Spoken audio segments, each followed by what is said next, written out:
Assalamualaikum warahmatullahi wabarakatuh. Halo, jumpa lagi di channel Tim Story Dunia. Apa kabar semua? Semoga semuanya selalu dalam keadaan sehat dan bahagia, amin. Baiklah, seperti biasa kami kembali hadir untuk membahas mengenai kisah menarik dari tokoh-tokoh terkemuka. Dan kali ini kami kembali membahas lagi-lagi seorang putri dari yang uniknya masih saling berhubungan dengan kisah sebelumnya yang kami bahas. Masih ingatkah kalian dengan Putri Charlotte dari Prusia yang baru kita bahas kemarin, di mana dijelaskan di sana bahwasannya nama Charlotte sendiri diambil dari nama salah satu putri dari Prusia, yakni Charlotte yang nantinya menjadi permaisuri Prusia dengan nama Alexandra Fedorovna. Alexandra Fedorovna sendiri awalnya bukanlah kandidat kuat untuk menjadi permaisuri, karena suaminya hanyalah berada di urutan kedua pada tahta setelah kakak laki-lakinya sendiri. Namun, takdir mengubah segalanya sehingga menempatkannya pada posisi yang tinggi tersebut. Penasaran dengan kisah hidup dari Charlotte dari Prusia yang lain ini? Yuk, langsung saja kita intip bersama bagaimana kisah hidupnya di negeri berselimut salju tersebut. Namun, seperti biasa bagi penikmat baru channel kami, untuk sudi menekan tombol like, subscribe, dan aktifkan lonceng notifikasi agar selalu mendapatkan info jika kami memiliki video baru lainnya.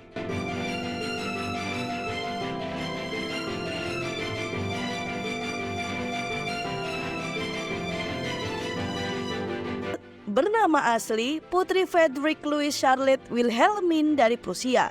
Dirinya lahir di istana Charlottenburg di Berlin pada 13 Juli 1798.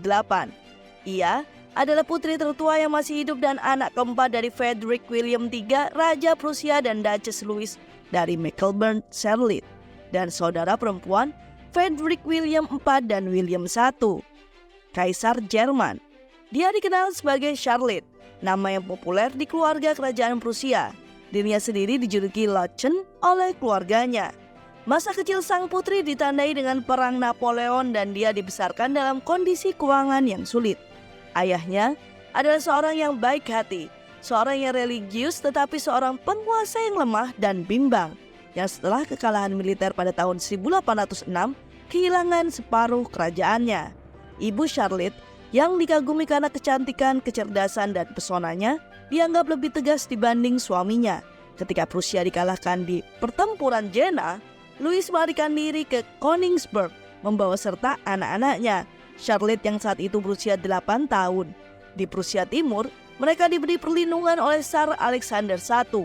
Pada bulan Desember 1809, Ratu Louis akhirnya kembali ke Berlin bersama anak-anaknya. Tetapi, setelah beberapa bulan ia jatuh sakit dan meninggal karena tipes pada usia 34 tahun. Tak lama setelah ulang tahun Charlotte yang ke-12. Sebagai putri sulung, Charlotte kini menjadi wanita paling senior di istana dan harus menjalankan tugas ibunya.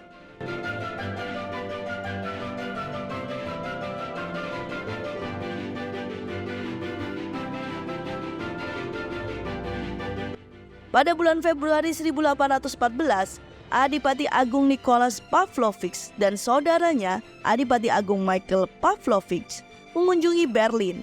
Perjanjian dibuat antara kedua dinasti agar Nicholas menikahi Charlotte yang saat itu berusia 15 tahun untuk memperkuat aliansi antara Rusia dan Prusia.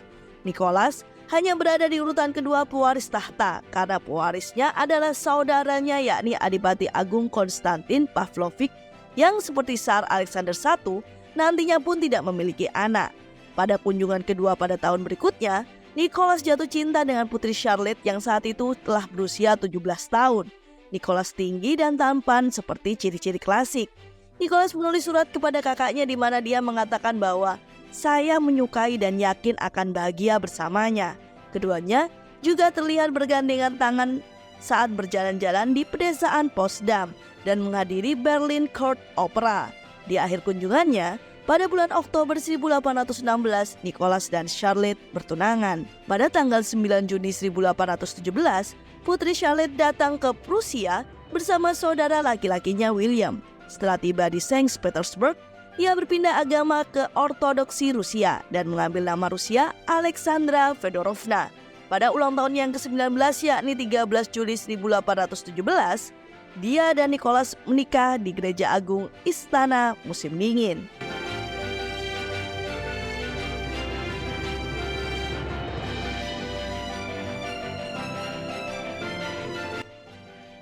Pada awalnya Alexandra Fedorovna mengalami kesulitan beradaptasi dengan lingkungan Rusia. Perubahan agama mempengaruhi dirinya dan dia kewalahan dengan lingkungan barunya. Dia mendapat dukungan dari ibu mertuanya yakni Maria Fedorovna, tetapi tidak akur dengan permaisuri Elizabeth Alexeyevna, permaisuri saudara iparnya. Hamil anak pertamanya, Alexandra melakukan perjalanan ke Moskow di mana pada tanggal 29 April 1818 dia melahirkan putra pertamanya yakni calon Tsar Alexander II. Tahun berikutnya, 18 Agustus 1819 di Krasnoye Selo, dia memiliki seorang putri yakni Grand Duchess Maria Nikolaevna. Musim panas itu, Tsar Alexander I mengumumkan secara pribadi kepada Nicholas dan Alexandra niatnya untuk turun tahta selama masa hidupnya dan bahwa Nicholas akan menggantikannya karena saudara mereka Konstantin bermaksud menikah secara morganatik. Pada tahun 1820, Alexandra melahirkan seorang putri yang lahir mati yang menyebabkan depresi berat. Dokternya menyarankan untuk berlibur dan pada saat musim gugur pada tahun 1820, Nicholas membawanya menemui keluarganya di Berlin, di mana mereka tinggal sampai musim panas tahun 1821 dan kembali lagi pada musim panas tahun 1824. Mereka baru kembali ke Saint Petersburg pada bulan Maret 1825 ketika Tsar Alexander I membutuhkan kehadiran mereka di Rusia.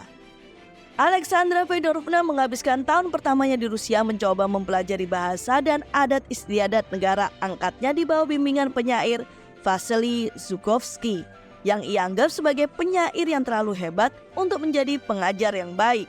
Keluarga kekaisaran berbicara bahasa Jerman dan menulis surat mereka dalam bahasa Prancis yang digunakan secara luas di istana Rusia dan akibatnya Alexandra tidak pernah sepenuhnya menguasai bahasa Rusia. Nicholas menjuluki istrinya Movie selama 8 tahun. Pada masa pemerintahan Tsar Alexander I, pasangan itu hidup dengan tenang. Tsar Alexander I tidak memiliki anak yang masih hidup dan ahli warisnya, Adipati Agung Konstantin Pavlovich, melepaskan hak suksesinya pada tahun 1822 menjadikan Nicholas pewaris tahta. Pada tahun 1825, Tsar memberi Alexander istana Peterskov. Tempat dia dan Nicholas tinggal itu dan tetap menjadi tempat tinggal musim panas favoritnya.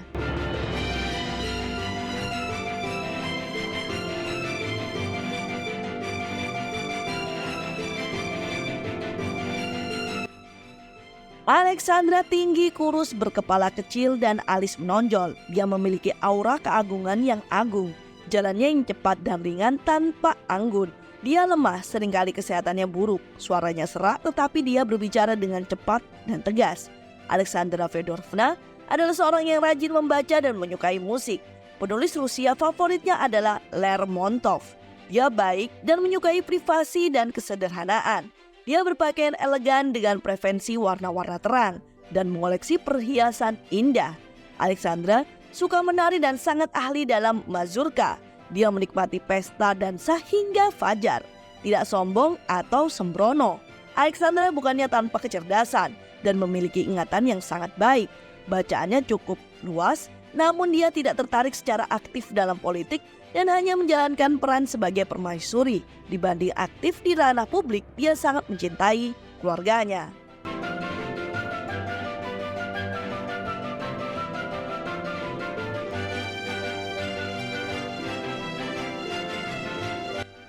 Alexandra Fedorovna menjadi permaisuri setelah suaminya naik tahta sebagai Tsar Nicholas I pada bulan Desember 1825. Selama periode penuh gejolak yang ditandai dengan penindasan berdarah terhadap pemberontakan Desembris. Dia dan suaminya ditahbiskan dan dimahkotai di Katedral Assumption di Kremlin pada tanggal 3 September 1826. Alexandra menikmati kepercayaan suaminya dalam urusan kenegaraan, tetapi dia tidak tertarik pada politik selain ketertarikan pribadinya dengan Prusia, negara asalnya. Dia adalah pendukung pandangan suaminya yang patuh dan mengagumi. Sebagai permaisuri, Alexandra Fedorovna tidak tertarik pada kegiatan amal. Minat utamanya adalah urusan keluarga, bola, dan perhiasan. Pada tahun 1832, Nicholas dan Alexandra memiliki 7 anak yang mereka besarkan dengan penuh perhatian. Pada tahun 1837, ketika sebagian besar istana musim dingin dihancurkan oleh api, Nicholas dilaporkan memberitahu seorang ajudannya, "Biarkan semuanya terbakar, simpan saja untukku kotak kecil berisi surat-surat di ruang kerja yang ditulis istriku untukku ketika dia menjadi tunanganku." Kabarnya, setelah lebih dari 25 tahun setia, Nicholas mengambil seorang simpanan yang bernama Varvara Nelidova, salah satu dayang Alexandra, setelah para dokter melarang permaisuri melakukan aktivitas seksual karena kesehatannya yang buruk dan serangan jantung yang berulang. Faktanya, Nicholas memiliki setidaknya 3 anak tidak sah yang lahir sebelum tahun 1842. Pada tahun 1845, Nicholas menangis ketika dokter istana mendesak permaisuri untuk mengunjungi Palermo selama beberapa bulan karena kesehatan yang buruk. Dia memohon kepada dokternya, dan ketika dia mengetahui bahwa dia tidak punya pilihan lain, dia membuat rencana untuk bergabung dengannya sebentar. Nelidova pergi bersama mereka, dan meskipun Alexandra cemburu pada awalnya, dia segera menerima perselingkuhannya dan tetap berhubungan baik dengan simpanan suaminya. Alexandra Fedorovna selalu lemah dan kesehatannya buruk. Pada usia 40, dia tampak jauh lebih tua dari usianya dan menjadi semakin kurus. Untuk waktu yang lama, dia menderita kedutan saraf yang kemudian menjadi gelengan kepala seperti kejang. Pada tahun 1837, dia memilih sebuah resort di Crimea untuk tempat tinggal barunya. Di sana, Nicholas memerintahkan agar istana Orenda dibangun untuknya. Namun dia hanya bisa mengunjungi istana 1 kali. Perang Crimea dimulai pada tahun 1852. Menjelang akhir tahun 1854, Alexandra Fedorovna jatuh sakit dan hampir meninggal, meskipun ia berhasil pulih. Namun pada tahun 1855, Tsar Nicholas I terjangkit influenza dan dia meninggal pada tanggal 18 Februari.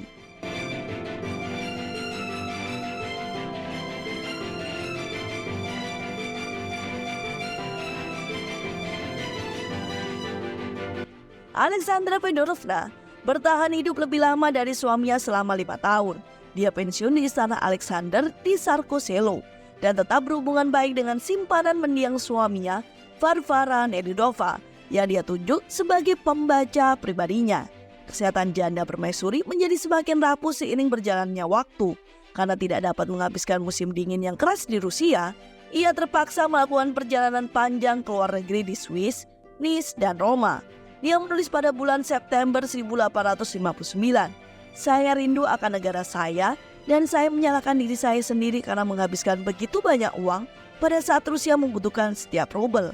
Tapi saya batuk dan paru-paru saya yang sakit tidak bisa hidup tanpa iklim selatan."